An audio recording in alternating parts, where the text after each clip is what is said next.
नमस्ते and welcome to विश्व विचार। मेरा नाम है गिरीश शर्मा और आज हम बात करने वाले हैं G20 समिट की। G20 समिट हर साल होता है एंड लास्ट टाइम इंडोनेशिया में हुआ था। उसके बाद इंडोनेशिया के प्रेसिडेंट ने G20 प्रेसिडेंसी केवल को Indian prime minister Narendra Modi ji को सौंप दी थी। इस बार G20 समिट इंडिया में चल रहा है। आज हम इस वीडियो में जानने की कोशिश करेंगे कि G20 समिट की हिस्ट्री क्या है एंड G20 समिट किस तरह से काम करता है और इंडिया के लिए G20 समिट इतना खास क्यों है। बट अगर आपने अभी तक हमारे social media handle Instagram, Telegram, Facebook and Twitter पर फॉलो नहीं किया है तो कर लें, लिंक मैंने डिस्क्रिप्शन में डाल दिए हैं। G20 समिट एक ऐसा फॉर्म है जिसमें दुनिया के डेवलप्ड एंड डेवलपिंग कंट्रीज के लीडर एक साथ आते हैं और फाइनेंशियल पॉलिसीज पर बात करते हैं। पहला G20 समिट 1999 में हुआ था जिसमें एशिया की फाइनेंशियल प्रॉब्लम्स के सॉल्यूशन ढूंढने के लिए बुलाया गया था। स्टार्टिंग में G20 समिट में ओनली फाइनेंस के ऊपर बात होती थी, उसके बाद climate change, energy security and global security पर भी बात होने लगी। बट एक बार हम ये भी जान लेते हैं कि कौन कौन से देश G20 समिट में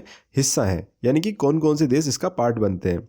इसमें पहला नाम आता है Argentina, Australia, Brazil, Canada, China, France, Germany, India, Indonesia, Italy, Japan, Mexico, Russia, Saudi Arabia, South Africa, South Korea, Turkey, UK, US and European Union भी G20 का सदस्य है, जिसे यूरोपियन काउंसिल प्रेसिडेंट और यूरोपियन सेंट्रल बैंक प्रेसिडेंट के द्वारा represent किया जाता है। ये G20 समिट के 20 सदस्य दुनिया की आबादी का लगभग 2/3 और दुनिया की जीडीपी का लगभग 80% रिप्रेजेंट करते हैं। ये G20 समिट की 18वीं मीटिंग है जो इस बार न्यू दिल्ली में चल रही है। इस बार इसका मोटो है वसुदेव कुटुंबकम, जिसका इंग्लिश मतलब होता है the world is one family. G20 summit Bharat के लिए काफी महत्वपूर्ण है क्योंकि इसका भारत के लिए अनेक फायदे हैं। G20 के मेंबर देशों में शामिल होने से सबसे बड़े और प्रभावशाली आर्थिक देशों में से एक है और विश्व आर्थिक नीतियों को प्रभावित करने में योगदान देते हैं। G20 समिट भारत के लिए विश्व रूप से महत्वपूर्ण है क्योंकि इससे भारत को दूसरे देशों के साथ व्यापार, निवेश, इंफ्रास्ट्रक्चर